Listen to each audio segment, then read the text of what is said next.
यह कहानी उन चार दोस्तों की है जिनके साथ कुछ ऐसी घटना घटी जिसने उनका पूरा जीवन ही बदल दिया। आइए जानते हैं कि ऐसा क्या हुआ। मुंबई शहर में रहने वाली प्रिया शर्मा अपने दोस्तों के साथ रवि, साहिल और विजय शिमला जाने का प्लान बनाया। वे सब शिमला जाने के लिए बस में बैठ गए। कुछ ही देर में प्रिया सो गई। अचानक प्रिया की नींद खुल गई तो उसने देखा कि बस में कोई नहीं था। बस का ड्राइवर भी नहीं था। बस अपने आप चल रही थी।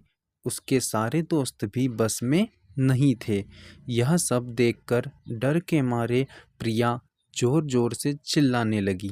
अचानक उसे लगा कि कोई उसके पीछे खड़ा है। जब उसने पीछे मुड़कर देखा तो वहाँ एक स्त्री बैठी हुई थी।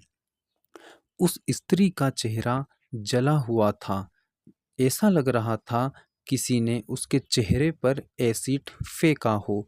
ऐसा भयंकर चेहरा देखकर प्रिया ने चिल्लाना शुरू किया, बचाओ बचाओ बचाओ। और अचानक प्रिया की नींद उड़ गई। वह एकदम डरी हुई और पसीने से पूरी भीग गई थी।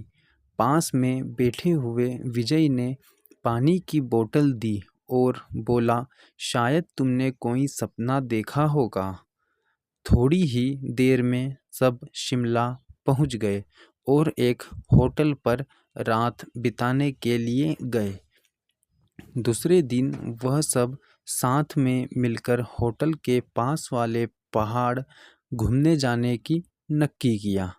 करीब आधे घंटे में वह सब पहाड़ की सबसे ऊंचे शिखर पर पहुंच गए।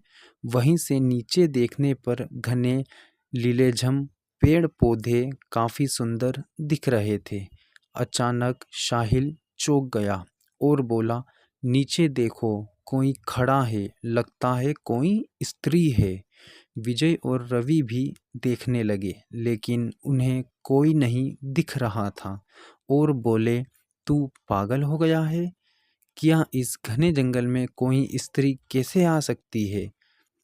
तुम्हें शायद कोई भ्रम हुआ है। जिसके बाद वह सब खुली जगह पर चले गए। रात होने वाली थी, इसलिए वह सब ने पहाड़ पर ही रुकने का निर्णय लिया। इसलिए उन सब ने वहाँ पर तंबू लगाया और खाने पीने के लिए सामान बाहर निकाला। प्रिया की बैग तंबू से बाहर थी, इसलिए वह लेने के लिए बाहर गई। वहाँ पर उसे किसी की आवाज़ सुनाई दी।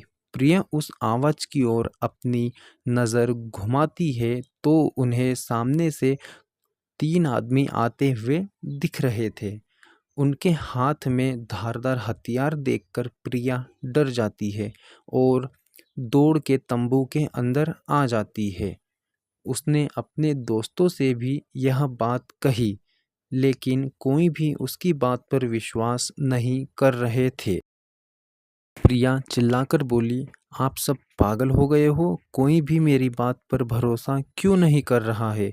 चलिए मेरे साथ, मैं आपको बताती हूँ। वह सभी बाहर आके शिखर की चोटी से नीचे देखने लगते हैं। उतने में ही उन सभी को लगता है कि कोई तीन लोग उनकी ओर बढ़ रहे हैं। यह सब देखकर वह भी डर जाते हैं और तुरंत ही अपना अपना सामान समेट लेते हैं और बड़े से पत्थर के पीछे जाकर छुप जाते हैं। थोड़ी ही देर में वह सब ऊपर आ जाते हैं। प्रिया देख रही है कि उनके हाथ पर सिर आम आदमी से बिल्कुल नहीं थे। वह सब एक जगह पे बैठ जाते हैं और कुछ तांत्रिक विधियां शुरू कर देते हैं। उनमें से एक आदमी अपनी हाथों की उंगली को काट लेता है लेकिन अंधेरे की वजह से उन्हें कुछ भी ठीक से दिखाई नहीं देता है। अचानक उन चारों ने देखा कि एक औरत उन आदमियों के बीच अकेले लेटी है। कोई नहीं जानता आखिर वह औरत वहां कैसे पहुंची। प्रिया ने कहा, मुझे कुछ समझ नहीं आ रहा है, आखिर यह सब क्या हो रहा है?